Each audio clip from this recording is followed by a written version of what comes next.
سلام ملګرو، بیا هم ښه راغلاست. لکه څنګه په تیرې ویډیو کې مونږ خبرې وکړې د کاروبار اصول، نننۍ ویډیو کې به دې باره کې خبرې وکړو چې په 2025 کې کوم کاروبارونه آنلاین شروع کړو. نو نن سبا خو کاروبار آنلاین خصوصا ډیر زیات شوی ده او خصوصا په آنلاین کې فریب او دوکه هم زیات شوی دي. نو که چیرې غواړئ فریب ونه خورئ او زه خپله تجربه تاسو سره شریکه کړم. ځینې کاروبارونه دي ما دلته لیست کړي دي، تاسو کولی شئ شروع کړئ. که چیرې کمه سرمایه ولرئ او یا لږه سرمایه زیاته ولرئ او یا هیڅ سرمایه مو نه لرئ، تاسو کولی شئ دغه کاروبارونه شروع کړئ. که چیرې سرمایه لرئ، پیسې لرئ، بهترین کاروبار په دې وخت کې امازون ده. تاسو کولی شئ امازون کاروبار شروع کړئ.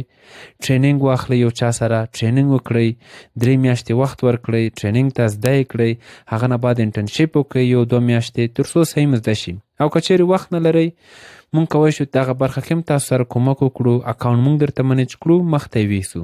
او یا که چیرې څوک پیژنئ په هغه دغه کار وکړئ. امازون بهترین آپشن ده. که چیرې سرمایه ستاسو کمه وي او یا بیخي سرمایه ونه لرئ، بهترین کاروبار دی وخت کې سوشل میډیا مارکیټینګ ده، یعنی د فیسبوک د انسټاګرام له لارې کاروبار شروع کول. څه ناسو سرمایه ضرورت ده. او که چیرې هم نه لرئ سرمایه، بیا هم کولی شئ چې سوشل میډیا نه کاروبار شروع کړئ. څه وړوکی وي څه غټ خو شروع کولی شئ. دې سره څنګ ته یو بل ډیر ښه مهارت چې ده یا کولی شئ پیسې ترې وګټئ، ښه کاروبار چې ده هغه ګرافیک ډیزاینینګ ده. ویډیو ایډیټینګ زده کړئ یا پوسټر جوړول زده کړئ، دا هم بهترین مهارت ده. پیسې جوړولی شئ. فریلانسینګ کار وکړئ په فایور کې، په پیپل پر اور باندې. داسې ویبسایټونه ډیر دي چې تاسو کولی شئ ځانو ته پیدا کړئ، لکه فایور کې او یا پیپل پر هاور. تاسو کولی شئ په دې ویبسایټ کې ځان ته وظیفې پیدا کړئ او یا هم په لینکډین کې خپل پروفایل ځان ته جوړ کړئ، خپل مهارتونه وښایستئ او وظیفه ځان ته آنلاین پیدا کړئ. ښه، دې نه بعد ویبسایټ جوړول دي، دا هم یو ډېر ښه مهارت ده. تاسو کولی شئ ویبسایټ جوړول زده کړئ، یو ځل 3 میاشتې وخت ورکړئ. هغه نه بعد کولی شئ فریلانس کار وکړئ، یعنی ریموټ آنلاین کار وکړئ، خارج نه مشتریان ځان ته پیدا کړئ. ورپسې اپلیکیشن ډیولپمنټ ده. موبایل اپلیکیشن د انډرایډ لپاره، د آیفون لپاره کولی شئ دغه مهارت زده کړئ او ښې پیسې دي پکې. همچنان وظیفې هم ډېرې دي، خصوصا په افغانستان کې خو بیخي زیاتې وظیفې دي ځکه موږ دلته ډیولپران نه لرو. نو دا ځینې مهارتونه وو چې تاسو کولی شئ خپل کاروبار شروع کړئ. او دغه مهارتونه دي چې یعنی یو خو مشکل د اسلام له نظره نه لري، حلال دي، بل یو حقیقي کاروبار ده، فریب و دوکه پکې نشته. صحیح ده. هغه وخت کې تاسو فریب خوړلی شئ که چیرې تاسو دې کاروبار کې مکمل معلومات ونه لرئ. لکه څنګه امازون غواړئ زده کړئ، ورخطا یاستئ، 3 میاشتې نه 2 میاشتې کې زر وایئ، خو د امازون په ټولو اصولو نه خبر، پالیسۍ نه خبر. ځکه که چیرې په یو نامه باندې امازون کې یو اکاونټ جوړ کړئ او هغه خراب شي، دوباره یې نشئ جوړولی، چې هغه سسپینډ شي یا بین شي، بیا ډېرې لانجې ډېرې کیسې دي. سمه ده. همداسې سوشل میډیا مارکیټینګ کې. خو دې نه مخکې چې د کاروبارونه شروع کړئ، دغه ایډیا چې تاسو سره شیر کړئ، اول زده کړه وکړئ. ګورئ، یو ډېر اساسي تجربه تاسو سره شیر کوم، کیدای شي بل چیرې مو اورېدلې وي. پیسو پسې مه ځئ. که چیرې پیسو پسې لاړئ، پیسې تاسو نه ځي. اول هدف دغه چې مهارت زده کړئ. اول هدف وټاکئ چې یو سکل زده کړئ. مثال د خبرې، تاسو غواړئ د امازون کاروبار شروع کړئ یا سوشل میډیا کاروبار شروع کړئ او یا ویب ډیولپمنټ شروع کړئ. د مه کوئ چې اولې ورځ نه هدف پیسې. صحیح ده، پیسه ټول خلک غواړي، خو که چیرې اولې ورځ نه پیسه هدف وي، تا به فکر فوکس په پیسه باندې، په هدف په دې به نه وي چې ودرې د زه زده کړم. شپه ورځ به سوچ کې چاله پیسې له شارټکټ لارو پسې به ګرځې، خو په حقیقت کې په کاروبار کې لنډې شارټکټ لارې نشته. لنډې لارې تاسو خرابوي، ستاسو پیسې ضایع کوي. سبا ورځ به بیا همدا تاسو وئ، خلکو ته به هم تبلیغ کوي چې آنلاین کاروبار ښه نه ده، خلک دوکې پکې کوي، داسې ده واغسې ده. خو په حقیقت کې چې ته به خپل وجدان ته هم ګرم یې، ځکه تا صحیح ټایم نه ده ورکړی. تا یو څو د ټیک ټاک یوټیوب ویډیوګانې کتلې دي، تشویق شوی یې، هله راځه شروع کوم یې، هله خلک پیسه داره شول زه هم شروع کوم. خو په حقیقت کې څه شی ده، تا فول ټایم نه ده ورکړی، صحیح خلکو سره د نه ده شروع کړی، په ورخطایي ده شروع کړی. دې نه وروسته ځینې نورې خبرې همیشه په یاد لرئ، کوچنی شروع کړئ. وړوکی سرمایه ګزاري وکړئ. ضرور نه ده چې لکاو روپۍ پکې بندې کړئ. کم روپو نه شروع کړئ. واړه واړه قدمونه تاسو منزل ته نږدې کوي. واړه واړه اکشنونه، واړه واړه روزانه، مثلا چیرته م کورس شروع کړو، روزانه ورځئ، پریکټیس کوئ، غیر حاضرین مه کوئ. کوم درس چې وایي هغه بیرته په یوټیوب کې ګورئ. ګورئ یوټیوب بهترین استاد ده او ټول فری ده. بهترین استاد، بهترین درسونه تاسو کولی شئ په یوټیوب کې پیدا کړئ. که هغه هره برخه وي، خالی تاسو دې شي ته ضرورت لرئ. دماغ نه ګټه واخلئ، سرچ وکړئ، وخت مه ضایع کوئ. بې ځایه په یوټیوب کې سندرې شیان مه اورئ.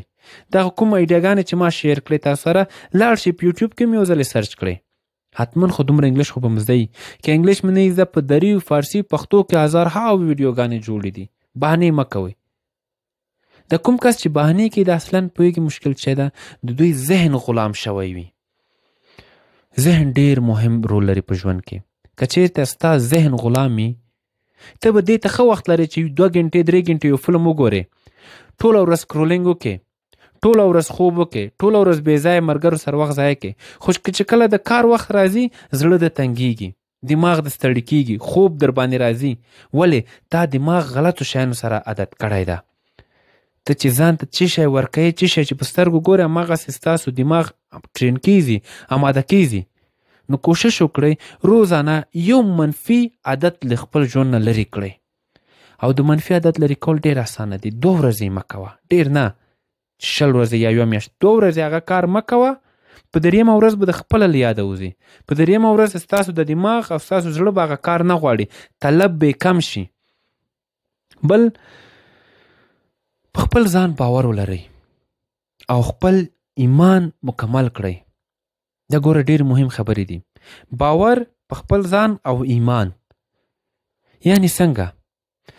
تاسو ټول اسباب استعمال کړئ. لکه مثال د خبرې، زه غواړم لاړ شم پکتیا ته. نو زه کوم اسباب استعمالوم؟ زه ځم له دې ځای نه اډې پورې. د موټر چې ما رسوي تر اډې پورې، دا یو اسباب دي. د اډې نه ځم پکتیا ته، دا اسباب ده. خو زما ایمان توکل په الله ده. ایمان او توکل مې په موټر په دې شي نه ده. ایمان توکل ایمان په الله ده. خو استعمال مې څه شی کړلو؟ دغه موټر زه یې ورسولم.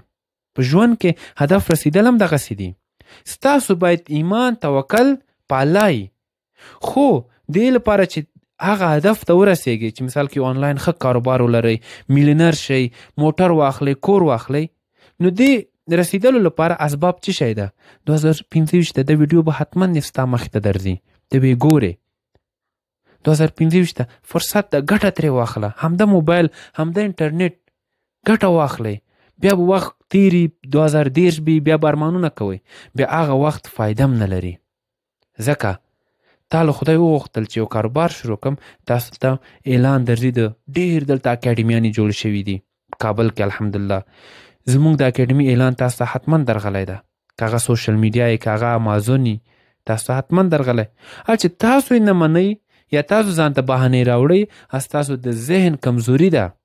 نو په خپل ذهن باندې کوشش وکړئ، ډېر کار وکړئ، او خپل فکر، خپل طرز ته، خپل روزانه چې کوم کردار لري، کوم کارونه چې کوئ، دغه مکمل تغییر کړئ، مثبت طرف ته یې واړوئ.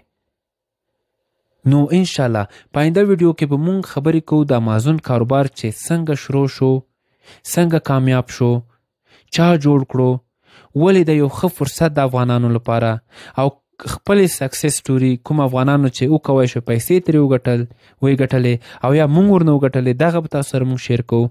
نو د بلې ویډیو په انتظار کې اوسئ. انشاءالله جالبه مطالب وي د امازون په باره کې، چې تر څو ستاسو ذهنیت د کاروبار په باره کې مکمل واضح او کلیر شي، تر څو وکوی شئ آنلاین پیسې وګټئ.